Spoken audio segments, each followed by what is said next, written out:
10 రోజులు కాకపోతే 4 రోజులు ఉండమనవయ్యా. ఏ సమస్య లేదు. పర్మనెంట్ గా ఉండిపోతానంటే సమస్య ఉంటుందా? 10 డేస్ లోపు మీ పని పూర్తి చేసుకుని మీరు వెళ్లిపోవాలి. మీకు కష్టంగా ఉన్నా సరే తప్పదు. ఏదైనా జరగనివ్వండి. మీరే ఈ ఊరి పెద్ద, మీరే ఈ గుడి ఉత్సవాలు యజ్ఞం జరిపించాలి. మా జయజమ్మ గుడి వార్షికోత్సవాలు యజ్ఞం చేస్తుంది. యజ్ఞం చేయాలంటే దంపతులు కావాలి. ఆ కుటుంబానికి ఈ కుటుంబానికి కలిపున్నారు. ఎవరు బాస్? కొత్తగా పెళ్లైన బంగారాజు సౌమ్య. వార్షికోత్సవాలు చేయమని ఆ ఫ్యామిలీని ఈ ఫ్యామిలీని రెచ్చగొట్టారు. ఇప్పుడు మేం చేస్తామని ఆ 2 ఫ్యామిలీలు ఫ్యాక్షన్స్ అయిపోతారు కదా. ఏం కాదు, ఒకే ఫ్యామిలీలో కలిసిపోతారు. యజ్ఞం చేయాలని ఎవరికి వారే ఎగబడ్డా చివరికి 2 కుటుంబాలు కలిసి చేయాల్సిందేరా. గుడిలో జరిగే యజ్ఞం లోక కళ్యాణం కోసమైతే ఆ యజ్ఞాన్ని బంగారాజు సౌమ్యులతో కలిపి చేయించేది 2 కుటుంబాల మధ్య కక్షను మాన్పడానికి. యజ్ఞం కోసం కలిసే 2 కుటుంబాలను యుగాంతం దాకా కలిపించడానికి. నేను అనుకున్నది అనుకున్నట్టుగా జరిగితే 2 ఫ్యామిలీలు కలవడం ఖాయం. మా అమ్మా నాన్నలు కలుసుకోవటం కన్ఫర్మ్. మన ట్రిప్ సక్సెస్. అమ్మా నాన్నలతో హ్యాపీగా back to Bhagyanagaram. This is my sketch. అబ్బబ్బబ్బబ్బబ్బబ్బ, మీ స్కెచ్ కి నా సెల్యూట్ బాస్.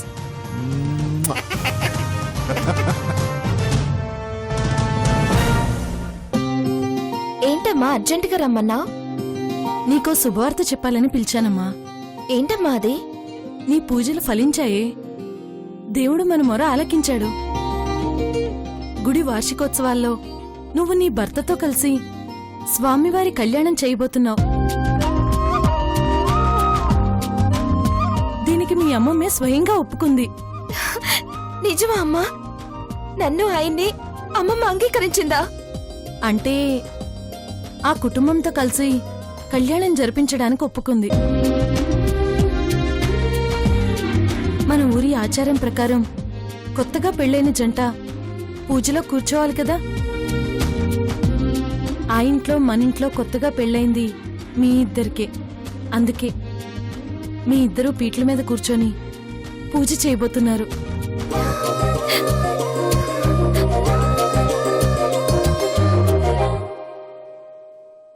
జరగాల్సిన రీతిలో నీ పెళ్లి జరగలేదని, పెట్టుపోతలు చీరాసారలు లేకుండా నేను నీ భర్త దగ్గరికి సాగనంపానని, ఏ అచ్చటా ముచ్చటా లేదని బాధగా ఉండేది.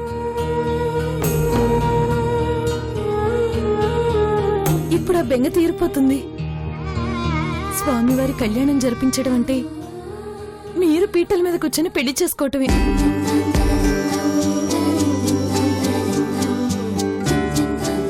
ఊరందరూ చూస్తారు, అక్షింతలు వేసి ఆశీర్వదిస్తారు. దైవ సాక్షిగా, జనం సాక్షిగా మీ పెళ్లి ఆమోదించబడుతుంది.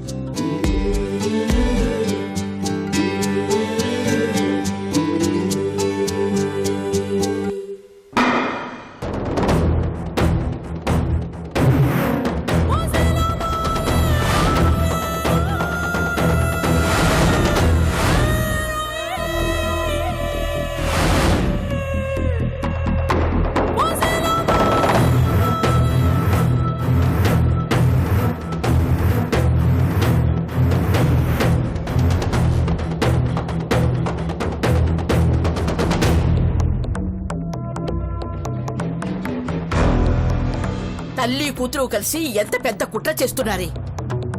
కాటికి పంపాల్సిన ఆ ఇంటి వాడితో కలిసి కళ్యాణం చేస్తారా? పంచాయతీలో 10 మంది ముందు జరిగిన అవమానం చాలేదని గుళ్ళో ఊరందరి ముందు అదే అవమానం మళ్లీ పొందాలని ఆనందపడుతున్నారా? అసలు ఈ విషయం నేను ఎలా మర్చిపోయాను? నీ వల్ల నా మెదడు కూడా ముద్దు పారిపోయింది. అనాలోచితంగా పెద్ద మనుషులకు మాటిచ్చాను.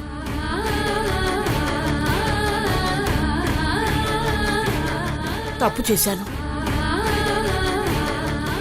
కానీ మాట తప్పైనా సరే ఆ తప్పు జరగనివ్వను.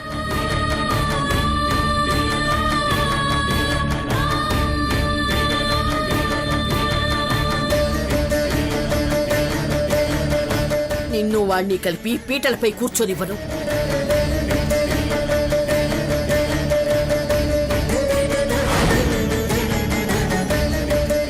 ఆడిపోయి ఉండాల్సిన వాణ్ణి నీ పక్కన ఎలా ఉండనిస్తానే? అయినా నా ఇంట్లో నాకే శత్రువులు అవుతున్నారా మీరు? నేను కాదన్నది అవునంటున్నారా? నన్ను ఎదిరించే ధైర్యం చేస్తున్నారా? ఎందుకు ఆనందపడాలో, దేనికి సంతోషపడాలో మీకు తెలియకుండా పోతుంది. అంటే పూజకి మీరు మనస్ఫూర్తిగా ఒప్పుకున్నారేమో అనుకొని విషయం మర్చిపోయి ఒప్పుకున్నాను.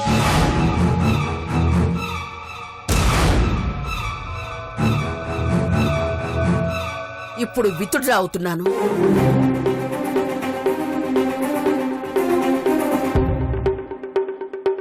ఆ ఇంటితో కలవడం అసాధ్యం. పిచ్చి ఆశలు పెట్టుకోకుండా బుద్ధిగా ఉండండి.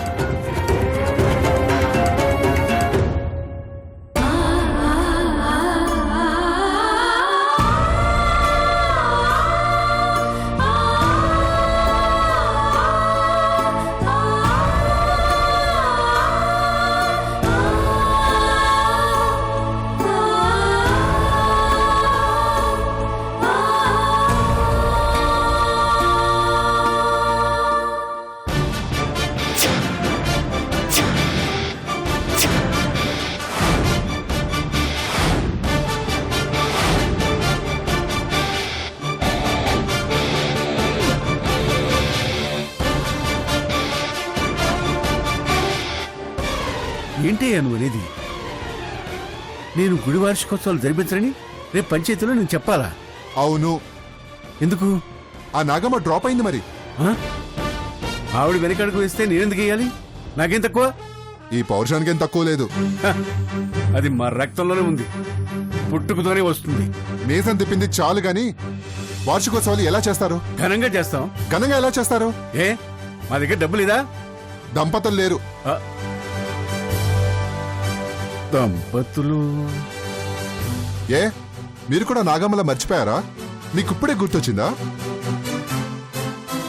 ప్రతి ఏడు మీరో నాగమ్మో ఎవరో ఒకరు వార్షికోత్సవాలు జరిపించినా మీ ఇళ్లలో మీకు వంశానికి సంబంధించిన దంపతులు లేరు కాబట్టి ఊళ్ళో ఎవరికి కొత్తగా పెళ్ళైతే ఆ జంటను పూజలో కూర్చోపెట్టి కళ్యాణం జరిపించేవారు. అవునా? ఆ, అవును. ఆ, ఇవన్నీ నీకెలా తెలుసు? లోక కళ్యాణం కోసం తెలుసుకున్నాను. ఇప్పుడు అది కాదు తాతయ్య విషయం. ఇన్నాళ్ళు ఇంకెవరితోనో పూజ చేయించిన మీ రెండు కుటుంబాలకు ఈ ఏడు మాత్రం మీ రక్త సంబంధికులతోనే పూజ చేయించే ఛాన్స్ వచ్చింది. ఏంటి ఇంకా అర్థం కాలేదా? ఆ ఇంటి అమ్మాయికి మీ ఇంటి అబ్బాయికి పెళ్లి జరిగింది కాబట్టి ఆ ఇద్దరినే పూజలో కూర్చోబెట్టి స్వామివారి కళ్యాణం అలాగే వాళ్ళిద్దరి కళ్యాణం కూడా ఘనంగా జరిపించాలన్నదే నా ప్లాన్. ఎలా ఉంది?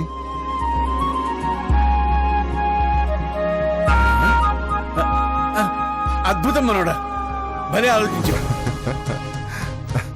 మరి నేను చెప్పినట్టు చేస్తారా? చేస్తాను, కానీ ఇంకా ఏంటి కానీ? నా మీద డౌటా? ఆ, డౌట్ కాదు. చెప్పినవి చెప్పినట్టు జరుగుతాయా లేదా అని. తప్పకుండా జరుగుతాయి.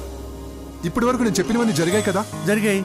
మీ రెండేళ్లలో మనవడిగా ఎంటర్ అవుతానని చెప్పాను, ఎంటర్ అయ్యాను. బంగారాజు సౌమ్యులతో కాపురం పెట్టిస్తానని చెప్పాను, పెట్టించాను. మా నాన్న సిటీకి వెళ్లకుండా ఆపుతానని చెప్పాను, చేశాను. ఇన్ని జరిగినప్పుడు ఇది మాత్రం జరగదా? నన్ను నమ్మండి తాతయ్య. నీ మీద నాకు నమ్మకం ఉంది, కానీ మరి ఇంకేంటి?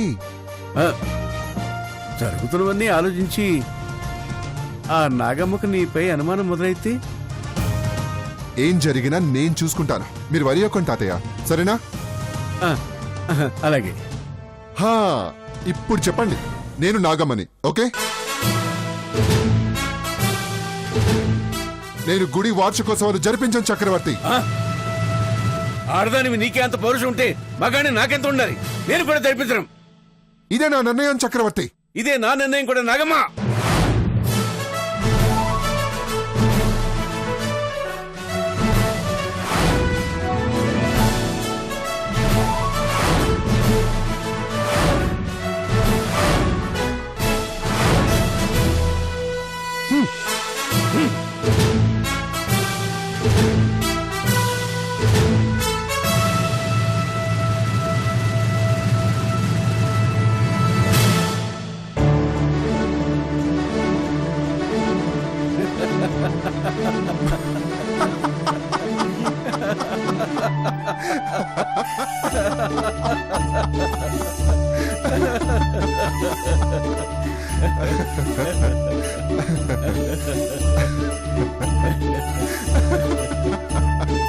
తాతయ్య తాతయ్య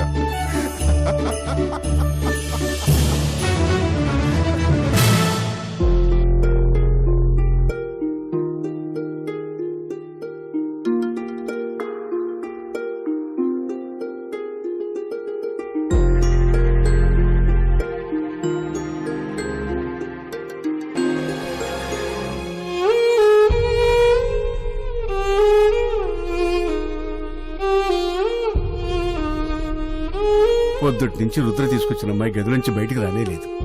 పాపం తనకి ఇల్లు ఎలా ఉందో ఏంటో. ఒకసారి వెళ్ళి చూసొద్దాం.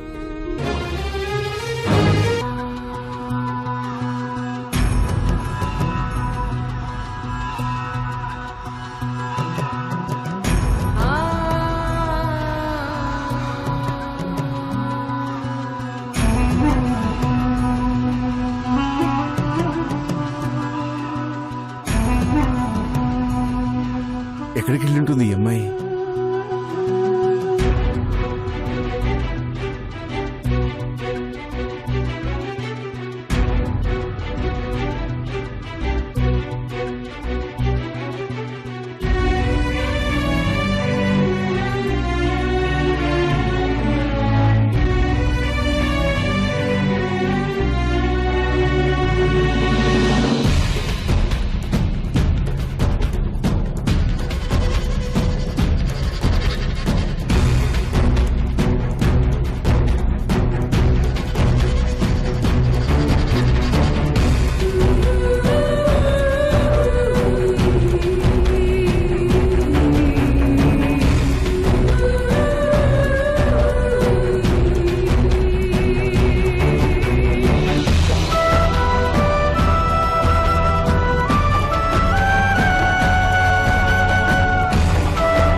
ఏంటమ్మా, మా ఇల్లు మా ఊరు ఎలా ఉన్నాయి?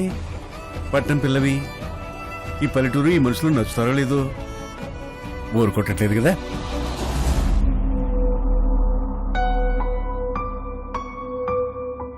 ఏంటమ్మా, నీ ఫ్రెండ్తో తప్ప నాతో మాట్లాడవా? నా ఇల్లు పర్మనెంట్గా ఇక్కడే ఉంటానన్నావు, ఇప్పుడేం మాట్లాడవేంటి? ఎక్కడ చూస్తున్నావు? ఆకాశం చూస్తున్నావా? ఎవరున్నారు అక్కడ? చుక్కలు, చంద్రుడా?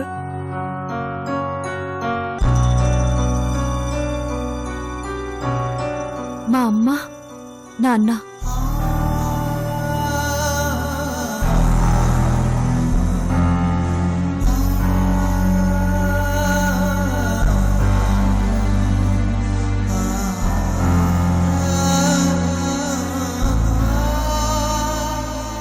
అంటే వాళ్ళు లేరా అమ్మా? చనిపోయారా? చంపబడ్డారు.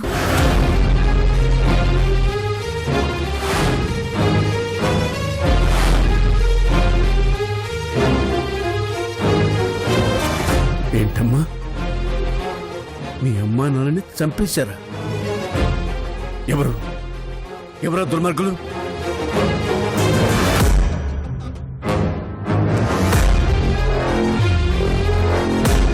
వాళ్ళను కన్న వాళ్ళే.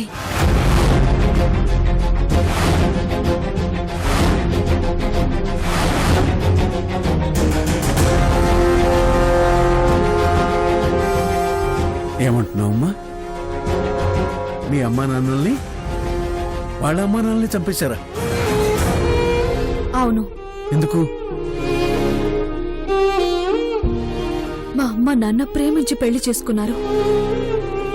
అదే వాళ్ళు చేసిన పాపం.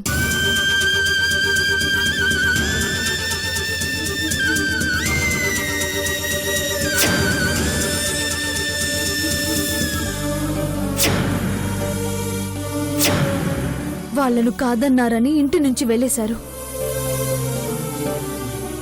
నిరాదరించారు.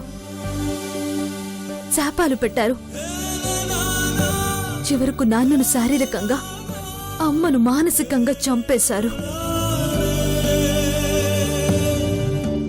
నన్ను అనాథం చేశారు. అయ్యో, ఎంత దుర్మార్గం! వాళ్ళు కన్నవాళ్ళు కరు, కఠినాత్ములు. అలాంటి హంతకులను ఊరికే వదలకూడదమ్మా. ఏం చేయాలి?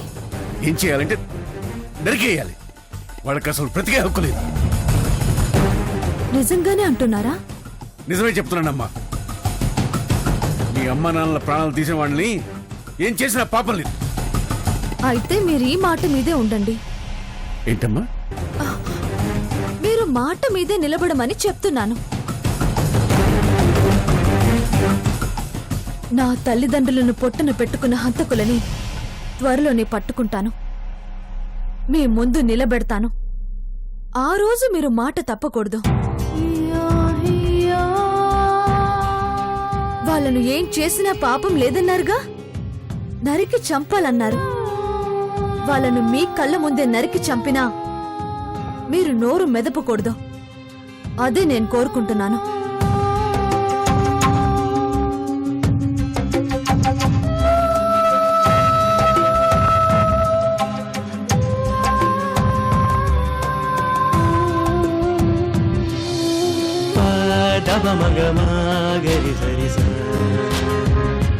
పాపం అమ్మా నాన్నలు పోయిన బాధలో ఉన్నట్లుంది. ఆ కోపంలో మాట్లాడుతుంది. తన పరిస్థితిని బాగుపరచడం కోసమే రుద్రబాబు ఆమెను ఇక్కడికి తీసుకొచ్చినట్టున్నాడు. భగవంతుడా, నీ సృష్టిలో బాధలు లేని మనుషులే లేరా?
ఇదెక్కడ కూడా అండి బాబు.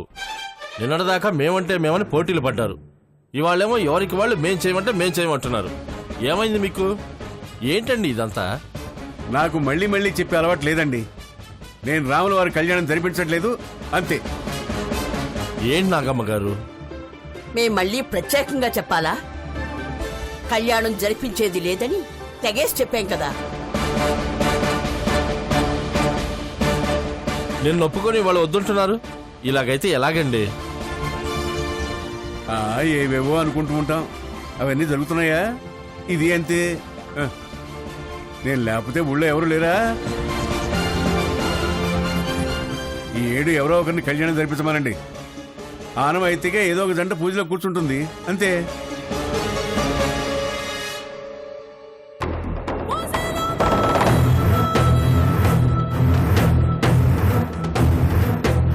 మీరేమంటారు నాగమ్మ గారు?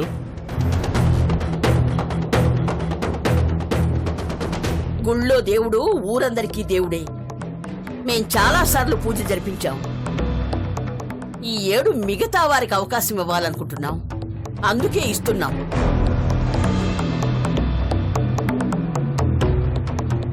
అది కాదండి, వేరెవరో పూజా కళ్యాణం జరిపించడం వేరు, మీ రెండు కుటుంబాల్లో ఒకరు చేయడం వేరు.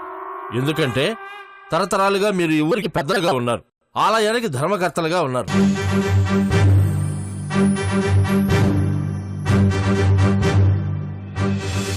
ఎన్నోసార్లు ఆలయాన్ని ఆదుకున్నారు. అలాంటి మీ చేతుల మీదుగా గుడి వార్షికోత్సవాలు, స్వామివారి కళ్యాణం జరగటం ధర్మం అని మా అందరి అభిప్రాయం.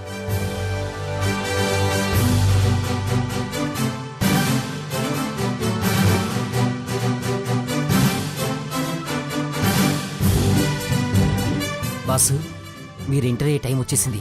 కమాన్ యాక్షన్.